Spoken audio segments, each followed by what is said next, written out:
Match শেষ, আমার খুব করে মনে পড়ছে রবিচন্দ্রন অশ্বিনকে, যিনি বলেছেন যে বাংলাদেশ দলকে গোনায় ধরা যায় না, যার কথা মনে থাকে না, বা তার থেকে যদি ভারতীয় এ দল খেলতো এশিয়া কাপে তাহলে আরও বেশি কম্পিটিশন হতো। এখন খুব করে মনে পড়ছে, খুব বেশি কি ভুল বলেছেন?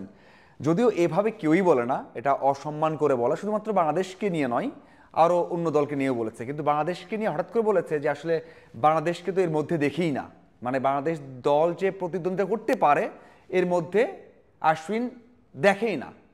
যে ম্যাচটা বাংলাদেশ দল খেললো এরপরে দেখবে কি করে? মানে এই শ্রীলঙ্কার বিপক্ষে, যে শ্রীলঙ্কা যদি ভারতের সাথে 7টা ম্যাচ খেলে 5 থেকে 6টায় হারবে, মানে নিশ্চিতভাবেই হারবে আপনি যদি শক্তি সামর্থ্য দেখেন, সেই দলের বিপক্ষে বাংলাদেশ দল 53 রানে 5 উইকেট হারায়। সেই দলের বিপক্ষে বাংলাদেশ দল মানে এত বড় ব্যবধানে হেরে যায়, কোনো জায়গায় বাংলাদেশ দল প্রতিদ্বন্দ্বিতা করতে পারে না। তাহলে কিভাবে আপনি বলবেন যে এই বাংলাদেশ দল ভারতীয় দলের সাথে কম্পিটিশন করবে?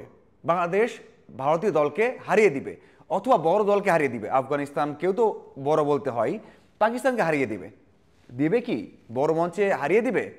আরও একজন কথা মনে পড়ছে, তিনি হচ্ছেন আকাশ চোপড়া, যিনি বলেছিলেন যে বাংলাদেশ সুপার 4 খেলতে পারবে না, বাংলাদেশের বড় মঞ্চে স্নায়ুচাপ ধরে রাখার মতো ক্ষমতা নেই, ভালো করতে পারে না, বিশেষ করে 18 সালের পর থেকে। এবং বাংলাদেশ দলের স্ট্রাইক রেট খারাপ, যদিও বলেছিলাম যে স্ট্রাইক রেট দিয়ে আসলে মানে ক্যারিয়ার স্ট্রাইক রেট দিয়ে টুর্নামেন্ট বিবেচনা করা যায় না, বেশ কিছু ব্যাখ্যা দিয়েছিলেন। এখন তো বিশ্বাস করতে হচ্ছে, মানে যখন আপনি সমালোচনা করলেন সেটা যদি প্রমাণ করে দলগুলো, তাহলে তো বলতেই হবে যে হ্যাঁ ঠিক বলেছে।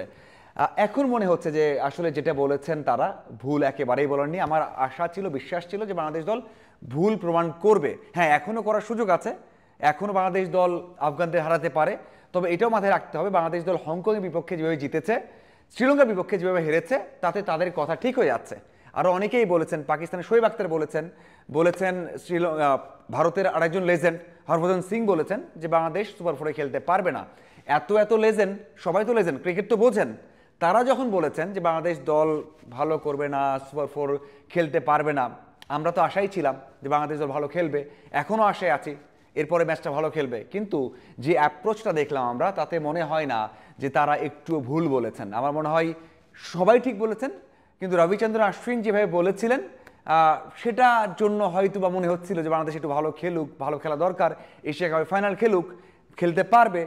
কিন্তু যখন আপনি ওই যে ব্যাকফুটে আপনার দল খারাপ করবে, তখন আপনার তো সেগুলো নিতে হবে।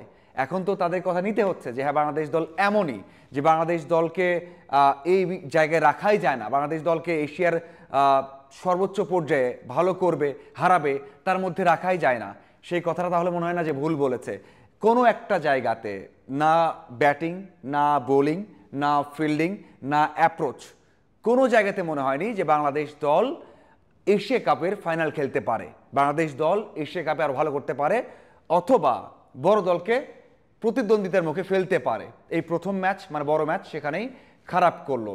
স্পেসিফিকভাবে বলতে হলে যারা সমালোচনা করেছেন, যেভাবে বলেছেন, হয়তোবা এখন আমাদের মানে মেনে নেওয়া ছাড়া উপায় নেই। যদিও আমি বলেছিলাম যে বাংলাদেশ দল বড় মঞ্চে ভালো করতে হবে। আপনি সিরিজে খেলছেন মানে এই নয় যে সিরিজ জিতলেন মানে এই নয় যে আপনি এশিয়া কাপে বিশ্বকাপে ভালো করবেন, কারণ আপনি 2021 বিশ্বকাপের আগে হারিয়েছেন নিউজিল্যান্ডকে, অস্ট্রেলিয়াকে সিরিজে হারানোর পর ওই বিশ্বকাপে গিয়ে আপনি খুব বাজে করেছেন, ওই দুই দল ফাইনাল খেলেছে, এমনটা হয়েছে। সো সিরিজ এবং টুর্নামেন্ট অনেক অনেক রাত দিন তফাৎ।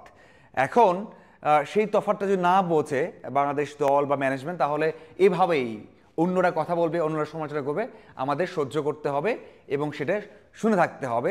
কখনোই বড় দল হওয়া যাবে না। আপনার কি মনে হয় অবশ্যই কমেন্ট করে জানাবেন। ধন্যবাদ সবাইকে সাথে থাকার জন্য।